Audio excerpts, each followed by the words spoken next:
बिस्मिल्लाहिर्रहमानिर्रहीम। आज का जो हमारा लेक्चर है that is about transforming E R into E R to relational model. Okay,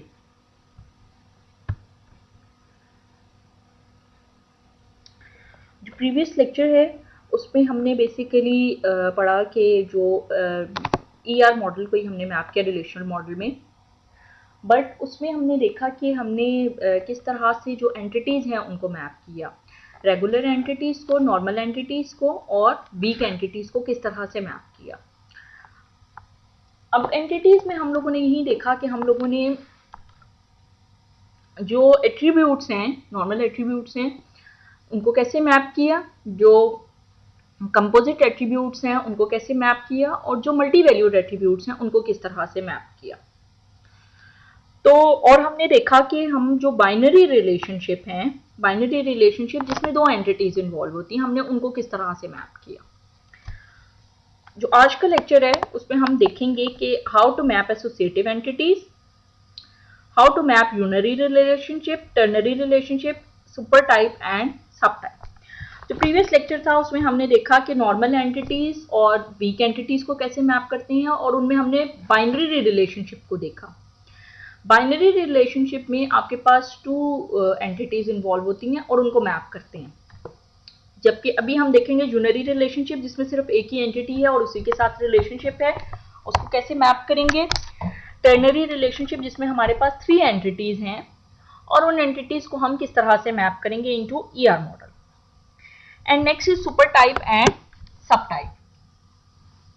super type में हमारे पास एक सुपीरियर एंटिटी है और नेक्स्ट उसकी फर्दर सब टाइप्स हैं। Now, first is how to map associative entities. Identifiers not assigned. Default primary key for the associative relationship is composed of primary key of the two entities. ये हमने पिछले lecture में भी देखा कि हम एसोसिएटिव एंटिटीज को किस तरह से मैप करते हैं।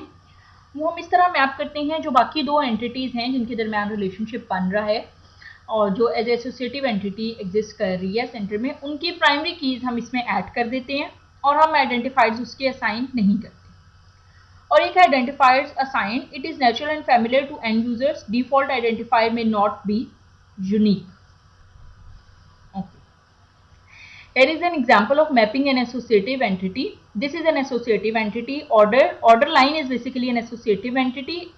ऑर्डर और प्रोडक्ट दो एंटिटीज हैं, इनके दरमियान मैनी टू मैनी रिलेशनशिप था, उसको क्रिएट करने के लिए एक ऑर्डर लाइन वाली एसोसिएटिव एंटिटी ऐड की गई। ठीक है, अब इस एंटिटी के अपनी आइडेंटिफायर ऑर्डर आईडी और इसके अपना आइडेंटिफायर है प्रोडक्ट आईडी, और ये बाकी एट्रीब्यूट्स हैं, इसका ये बाकी एट्रीब्यूट।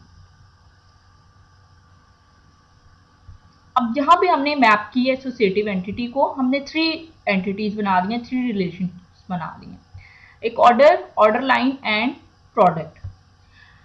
ये ऑर्डर वाला टेबल है, इसके अपने एट्रीब्यूट्स और आइडेंटिफायर हैं। ये प्रोडक्ट वाला टेबल है, इसके अपनी आइडेंटिफायर है और ये इसके सारे एट्रीब्यूट्स हैं। ये ऑर्डर लाइन वाली एसोसिएटिव एंटिटी है।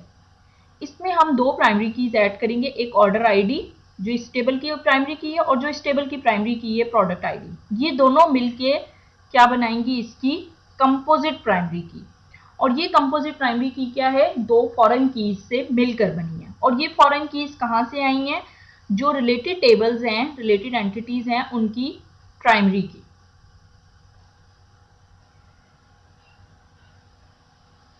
ओके, मैपिंग एंड ये हमारे पास है कि हमारे पास एसोसिएटिव एंटिटी है और उसकी अपनी कोई आइडेंटिफायर नहीं है, तो हम उसको किस तरह मैप करेंगे।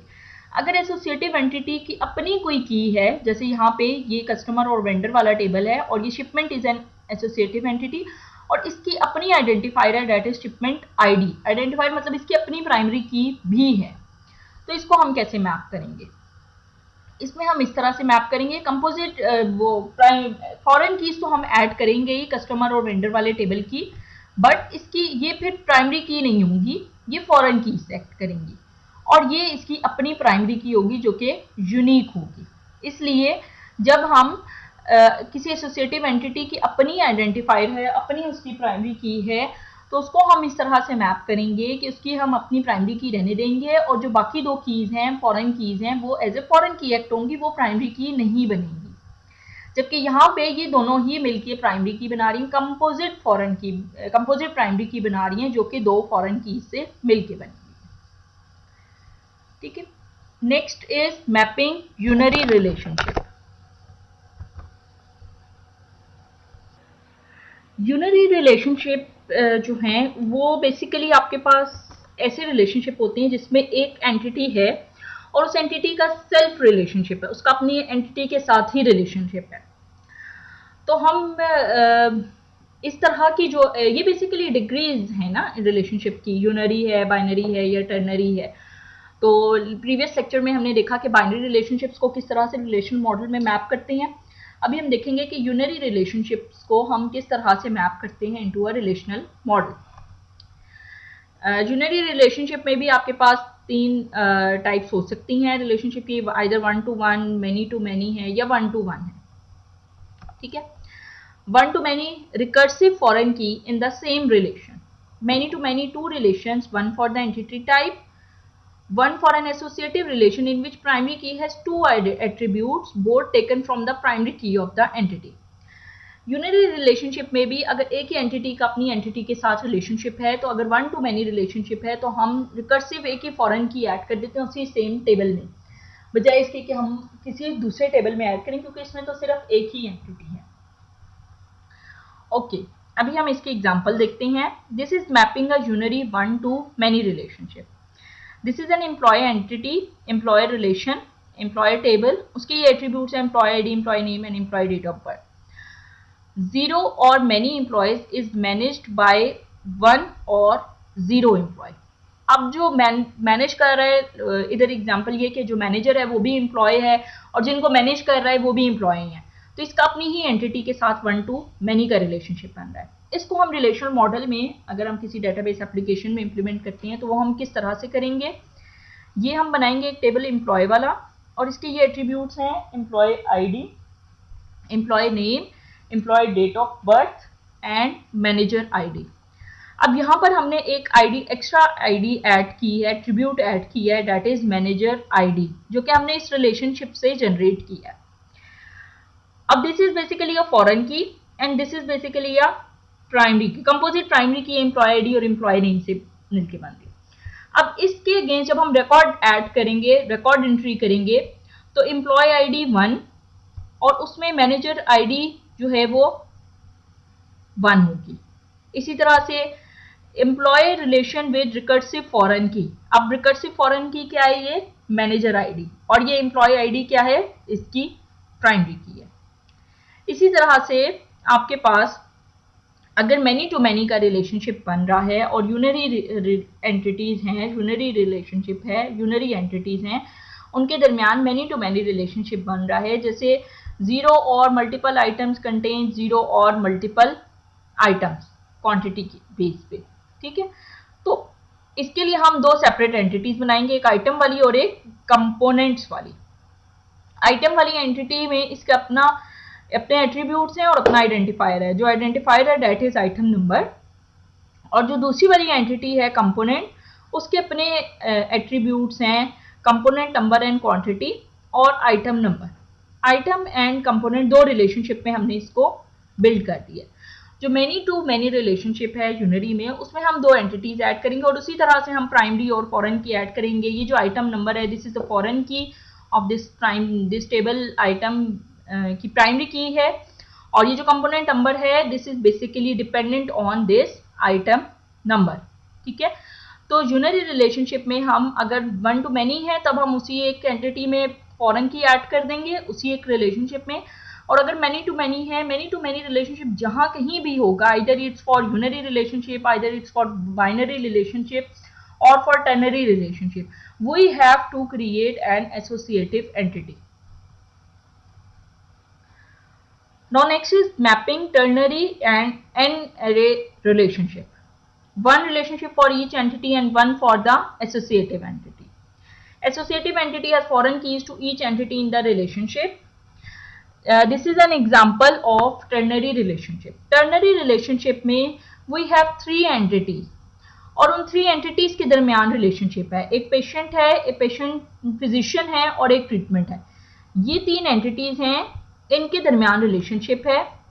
हमने इन तीनों के दरमियान रिलेशनशिप क्रिएट करने के लिए एक एसोसिएटिव एंटिटी पेशेंट ट्रीटमेंट की ऐड की है। Patient treatment is an associative entity that creates the relation between these three entities. ठीक है, फॉर एग्जाम्पल पेशेंट और पेशेंट ट्रीटमेंट के दरमियान 1 और 0 to many, और इसी तरह से ट्रीटमेंट और पेशेंट ट्रीटमेंट के दरमियान 1 और 0 to many। Same is the case with this physician. अब हम इसको मैप किस तरह, ये तो आपके पास ईआर मॉडल है ना कि आपने ईआर मॉडल में इसको इस तरह से शो किया। हम इसको मैप किस तरह से करेंगे रिलेशनल मॉडल में। हमने 3 एंटिटीज बना ली जिनके दरमियान रिलेशनशिप था, पेशेंट, फिजिशियन एंड ट्रीटमेंट। उनके अपने एट्रीब्यूट्स हैं और उनके अपने आइडेंटिफायर है। पेशेंट वाले टेबल का आइडेंटिफायर पेशेंट आईडी है, फिजिशियन वाले टेबल का आइडेंटिफायर फिजिशियन आईडी है और ट्रीटमेंट वाले टेबल का आइडेंटिफायर ट्रीटमेंट कोड है। अब हमने एक एसोसिएटिव एंटिटी बनाई। This patient treatment is an associative entity having these attributes, patient ID, physician ID and treatment code. ये तीनों क्या हैं, इसकी फॉरेन कीज हैं। और treatment day, treatment time and result, ये इसके अपने एट्रीब्यूट्स हैं। Remember that the primary key must be unique. This is why treatment date and time are included into a composite primary key. But this makes a very cumbersome key. It would be better to create a surrogate key like treatment number. Okay. अब ये 3 तो foreign keys हैं इसकी, और हमेशा primary की हम कहते हैं यूनिक होनी चाहिए, तो ये जरूरी नहीं है कि यूनिक हो। ठीक है, तो इसलिए इन्होंने कहा कि ट्रीटमेंट डेट और ट्रीटमेंट टाइम जो है वो यूनिक है।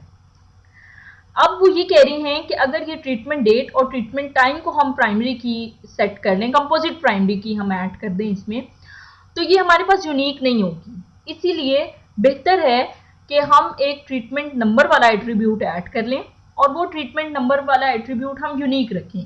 आइदर हम कोई नंबर असाइन कर रहे हैं या फिर हम कोई एक ऑटो नंबर वाली हम खुद ही जनरेट कर रहे हैं नंबर्स 1 2 3 ऑटो नंबर करके, तो वो हमेशा यूनिक होगा क्योंकि प्राइमरी की को हमेशा यूनिक होना लाजमी है। ये जो फॉरेन कीज होंगी ना, ये यूनिक होना लाजमी नहीं है, ये तो मल्टीपल वैल्यूज हो सकती हैं। ये डिपेंड करता है आपने इंडेक्सिंग में क्या सेट की है। आइदर आपने इंडेक्सिंग में 1 to 1 सेट किया है, 1 to many सेट किया है या many to many सेट किया है। इंडेक्सिंग में सॉरी आपने डुप्लीकेट ओके नो या यस डुप्लीकेट सेट की, ये उसके ऊपर डिपेंड करता है। Okay, mapping super type and sub type relationship. Super type और सब टाइप में क्या है, हमारे पास एक सुपर टाइप है और उस सुपर टाइप की कुछ ना कुछ एंटिटी है जिसके अपने एट्रीब्यूट्स हैं और अपनी प्रॉपर्टीज हैं और कुछ उसके अपने रिलेशनशिप हैं डिफरेंट एंटिटीज के दरमियान। उस सब टाइप में कुछ कैरेक्टरिस्टिक्स इस तरह से हैं, कुछ एट्रीब्यूट्स इस तरह के हैं जो कि यूनिक हैं।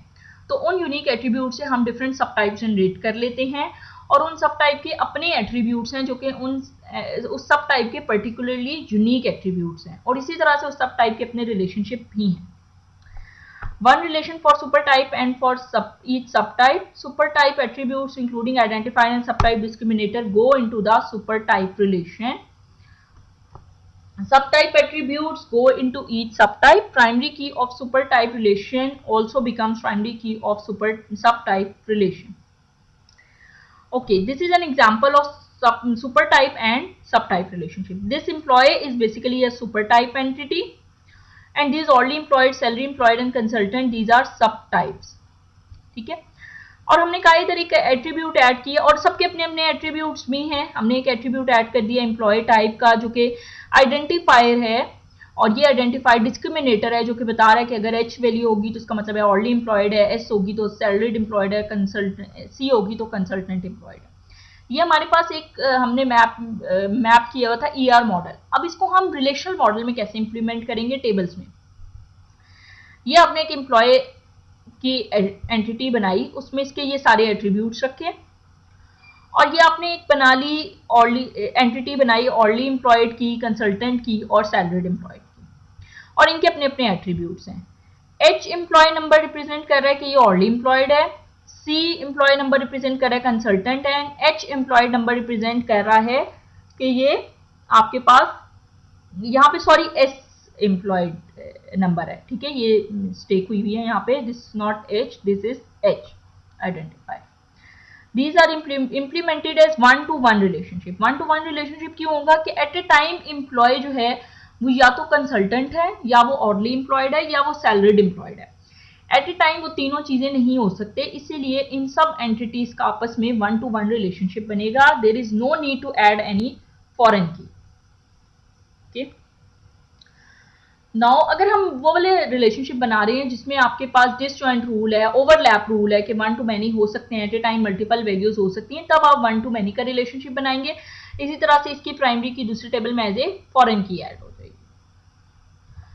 ये बेसिकली समरी है कि हम EER मॉडल को रिलेशनल मॉडल में कैसे ट्रांसफॉर्म करते हैं। रेगुलर एंटिटीज हैं, कंपोजिट एट्रीब्यूट्स हैं, मल्टी वैल्यूड एट्रीब्यूट्स हैं, वीक एंटिटीज हैं, बाइनरी और unary one to many relationship, binary और unary many to many relationship, and then binary और unary one to one relationship, binary और unary many to many relationship, ternary and multiple relationship, super type and sub type relationship.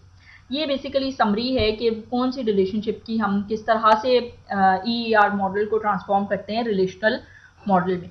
अब आपको ये सारे concept पता चल गए होंगे कि रिलेशनल मॉडल में हम किस तरह से एंटिटीज और टेबल्स ऐड करते हैं। ये एक EER मॉडल मैप हमें गिवन हो और इस गिवन मैप से हम कैसे इंप्लीमेंट कर सकते हैं एक डेटाबेस की कोई भी एप्लीकेशन है।